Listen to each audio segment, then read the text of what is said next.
Hola, muy buenas tardes, muy buenas noches, muy buenos días.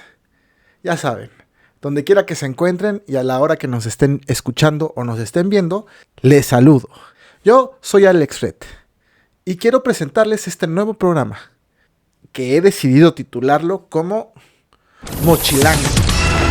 Esta necesidad de hablar de los chilangos y de lo que hacemos. Y además lo voy a mezclar con algo que me gusta hacer mucho, que son los viajes. ¿Por qué es importante esto?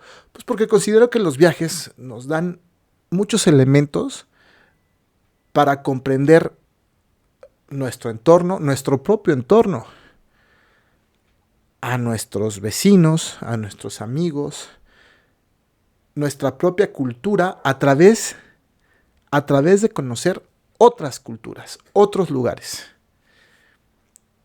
Fíjense que he tenido la oportunidad de viajar por casi toda la República Mexicana.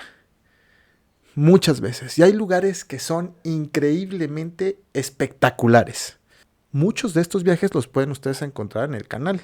Pues la idea es eso, convocarlos, provocarlos a través de muchos ámbitos de la vida.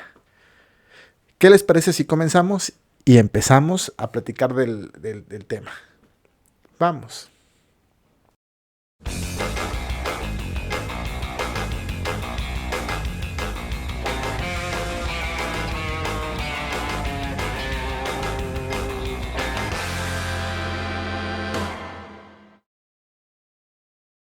Pues bienvenidos. Vamos a iniciar explicando de qué se trata esto. A ver, no solo toda la cultura, sino nuestra naturaleza misma está influenciada por los viajes. No me voy a remontar a los mesopotámicos, me voy a remontar todavía más allá. Finalmente, las grandes movilizaciones permitieron que el Homo sapiens conquistara el mundo por sobre otras especies. Viajes, de viajar se trata esto. Bueno, pues nosotros actualmente podemos encontrar en muchos ámbitos de la cultura referencias a los viajes. Por ejemplo, películas, libros, series, en fin, un gran número de historias. Es más, ustedes pueden encontrar muchos canales aquí de videos en las diferentes redes sociales que se dedican específicamente a platicar de viajes y de tips para viajantes, para viajeros. Mi intención es convocarlos, provocarlos, invitarlos no solo a que disfruten lo que estamos haciendo en este canal, sino también a viajar, a conocer esos lugares. Si yo puedo lograr provocarles esas ganas de conocer estos lugares, me puedo dar por bien servido. Miren, por ejemplo, este es un libro de Eric Hobsbawm, un gran historiador del siglo XX. Se llama La Era de la Revolución, 1789-1848. Habla sobre los grandes cambios de la humanidad en este periodo, caracterizado sobre todo por las revoluciones burguesas. Pero hace una descripción del mundo a finales del siglo XVIII que se puede perfectamente contrastar con lo que estamos tratando y con lo que vemos hoy en el mundo. Miren, permítanme leerles. La primera parte se llama Evoluciones y el primer capítulo, digamos, se llama El mundo en 1780-1790. Dice, fíjense nada más, esto es contundente. Lo primero que debemos observar acerca del mundo de 1780 a 1790 es que era a la vez mucho más pequeño y mucho más grande que el nuestro. Era mucho más pequeño geográficamente, porque incluso los hombres más cultos y mejor informados que entonces vivían, y aquí nos menciona, por ejemplo, a Humboldt, solo conocían algunas partes habitadas del globo. Los mundos conocidos de otras comunidades menos expansionistas y avanzadas científicamente que las de Europa Occidental eran todavía más pequeños. reducidos incluso a los pequeños segmentos de la tierra dentro de los que el analfabeto campesino de Sicilia o el cultivador de las colonias birmanas vivía su vida, y más allá de los cuales todo era y sería siempre absolutamente desconocido. Gran parte de la superficie de los océanos, por no decir nada, ya había sido explorada y consignada en los mapas gracias a la notable competencia de los navegantes del siglo XVIII. Pero fíjense, estamos hablando del siglo XVIII. En realidad hace muy poquito. Dice, pero si en muchos aspectos el mundo era más pequeño, la dificultad e incertidumbre de las comunicaciones lo hacía en la práctica mucho mayor que hoy. No quiero exagerar estas dificultades, dice nuestro autor. La segunda mitad del siglo XVIII fue, respecto a la Edad Media y en los siglos XVI y XVII, una era de abundantes y rápidas comunicaciones. E incluso antes de la revolución del ferrocarril, el aumento y mejora de caminos, vehículos de tiro y servicios postales es muy notable. Fíjense nada más, estamos hablando de los días. Fíjense nada más, esto es bien importante.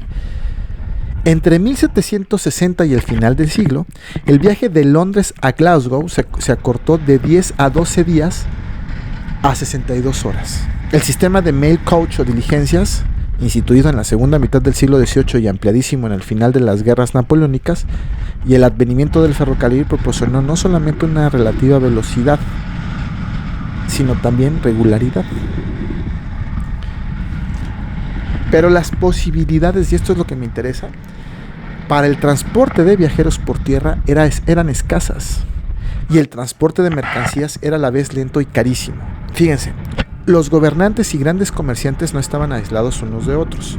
Se estima que 20 millones de cartas pasaron por los correos ingleses al principio de las guerras de Bonaparte.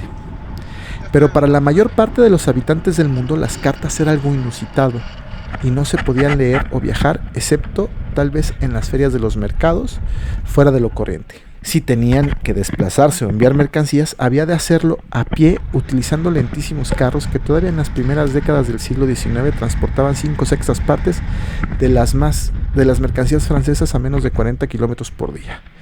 O sea, no 40 kilómetros por hora, 40 kilómetros por día. Les avanzamos de aquí, digamos, de la Ciudad de México a... Es la distancia más o menos de la mitad de la distancia de la Ciudad de México a Cuernavaca. Y listo, la mitad, ni siquiera llegamos a Cuernavaca, es una distancia súper corta. Fíjense, el transporte por medio acuático era no solo más fácil y barato, sino también a menudo más rápido si los vientos y el tiempo eran favorables. Estamos hablando antes de la invención de la máquina de vapor en el mar. Insisto, esto hoy es impensable. Dice, el mundo de 1789 era incalculablemente vasto para la casi totalidad de sus habitantes. La mayor parte de estos, de no verse desplazados por algún terrible acontecimiento o el servicio militar, vivían y morían en la región y con frecuencia en la parroquia de su nacimiento. Fíjense nada más. El resto del globo era asunto de los agentes de gobierno en materia de rumor. No había periódicos, salvo para un escaso número de lectores de la clase media y alta, y muchos no sabían leer. Las noticias eran difundidas por los viajeros del sector móvil de la población, y también llegaban las noticias por las vías oficiales del Estado o de la Iglesia. De todos los empleados del Estado, quizás solo los militares de carrera podían esperar vivir una vida poco errante, de la que solo les consolaba la variedad de vinos, mujeres y caballos de su país.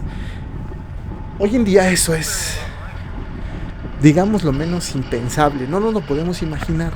Con toda la facilidad del mundo, hoy podemos tomar un transporte que nos lleva en el menor tiempo posible y muy cómodos de un lugar a otro, y de manera segura además. Fíjense nada más cómo ha cambiado el mundo, y eso es bien importante para nuestra concepción de nuestra propia sociedad, de nuestra propia cultura. Y de esas cosas son de las que quiero hablarles en este programa.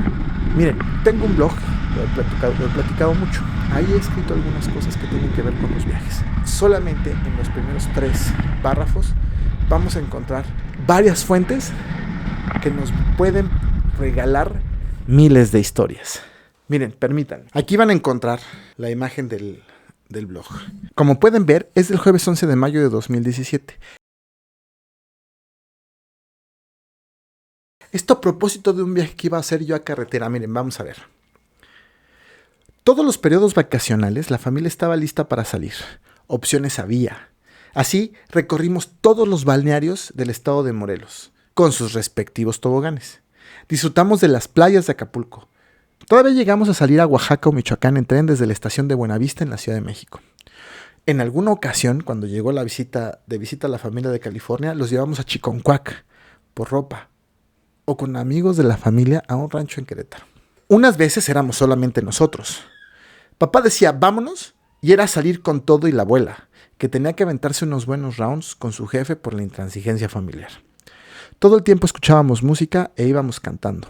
Alguna vez nos quedamos varados en la carretera toda una noche por la falla mecánica. Otras veces era con la familia, los bisabuelos, las tías de mamá, sus primas, sus primos, sus hijos, sus hijas, en los veranos de Huastepec o en la casa de los abuelos, en Cuautla. Nos reuníamos entre 7 y 18 chamacos, los primos. Una locura. Recuerdo perfecto que la mamina nos llevaba a caminar por las vías del tren antes de llevarnos a nadar. Por supuesto, eran comunes las fracturas, las raspadas y las peleas. Todavía, fíjense nada más, en la casa de los abuelos, a 2 cuadras, estaba la estación del tren. No la vieja, estoy hablando en Cuautla, no la vieja que está en el centro y que es histórica. No, la posrevolucionaria. En ese lugar, todavía compramos boletos para ir a un pueblo cercano, a un balneario de aguas termales, a Totonilco. Seguramente vamos a hablar de eso en estas lecturas. Desde niños nos acostumbraron a viajar en autobuses. La primera vez que lo hice sin papás fue bajo el cuidado de los abuelos, bisabuela y bisabuelo. Recuerdo perfecto que viajaban hasta con el perico. En alguna ocasión, el abuelo llevaba una cubeta de leche de la Conasupo que por supuesto se cortó por el calor. Tan chacharero él que aprovechó el incidente para elaborar un queso sensacional. Nada desperdiciaba, en serio, nada. Un día nos enviaron a mí y a mi hermano a Los Ángeles. El primer viaje en avión y completamente solos. Aunque siempre cuidados por un auxiliar de vuelo, para un niño de 11 años es un viaje increíble, ¿no? La vida familiar poco después de este viaje cambió por completo y lo que pintaba como un futuro en el que los viajes internacionales serían una especie de sello de la casa, se vio truncado al grado de que el siguiente viaje en avión no sería sino hasta algunos años después, estando ya en la universidad. Sin embargo, los viajes dentro de la República Mexicana continuaron, que es lo que les decía yo al principio del programa. Ahora solo con los amigos. A los 16 me fui solo con mis amigos a Acapulco. Desde muy chico comencé a hacer mi recorrido. Zacatecas y sus museos. Guanajuato y sus célebres festivales. Y sus contrastes. Michoacán con su herencia familiar. Yucatán y su hermosa ciudad capital. Guerrero con sus playas. San Luis Potosí. Tamaulipas, Veracruz, Hidalgo, Querétaro, Coahuila, Chihuahua, Monterrey, Chiapas y un largo y detallado, etcétera, en estos y otros lugares. Lo que les decía, he tenido la fortuna de que mi talante inquieto me ha llevado a radicar lejos de la Ciudad de México y mi trabajo me ha llevado a conocer lugares que no pensaba visitar pronto. Me he maravillado con la historia de las culturas prehispánicas, con la belleza de las mujeres en todo el país. He bebido, he visto al sol salir y ponerse en las playas. En el campo he meditado, he sido arrestado una sola vez, ya era menor de edad, muy menor. No sé si voy a platicar de eso en algún momento. He estudiado a poblaciones, he conocido limitaciones, he corrido y jugado en la playa, he trabajado para estrellas de Hollywood, he comido cosas exóticas, he disfrutado de las maravillas de la naturaleza y muchas cosas más. Fíjense nada más cómo en un párrafo hay 1000 historias. Como es natural, las experiencias y los recuerdos son largos. Conforme ha pasado el tiempo, en cada viaje he ido aprendiendo cosas y mi formación me ha obligado a mirar con los ojos escrutadores de la situación social, del contexto histórico, no lo puedo evitar. Y esto es parte de lo que les quiero transmitir. Cuando yo hablo sobre ver o entender, mejor dicho, nuestra historia, nuestra sociedad a través de la mirada a otras culturas, a otras formas de hacer las cosas, de vivir la vida, a esto me refiero. Es una de las experiencias más importantes que tienen los viajes. Termino. Por eso estoy sorprendido de cómo me he sentido últimamente. Estoy por iniciar un viaje en carretera, largo, de muchos kilómetros, pues. No es la primera vez que viajo tanto y solo, pero sí es la primera vez que lo hago en un contexto como en el que vivimos. La violencia y la sensación de que efectivamente hay tramos controlados por el crimen, organizado o no, o con tal descontrol que hasta de las autoridades dudas. Me tienen, debo confesar, asustado. Sin embargo, es mi derecho, mi gusto y extremaré precauciones y viajaré de día y veré y aprenderé y conoceré y si me permiten, compartiré con ustedes la experiencia. De eso se trata. Muy chingón. Espero que disfruten, espero que se les antoje. Bienvenidos y gracias por permitirme compartir estas experiencias. Nos vemos la próxima. ¡Adiós!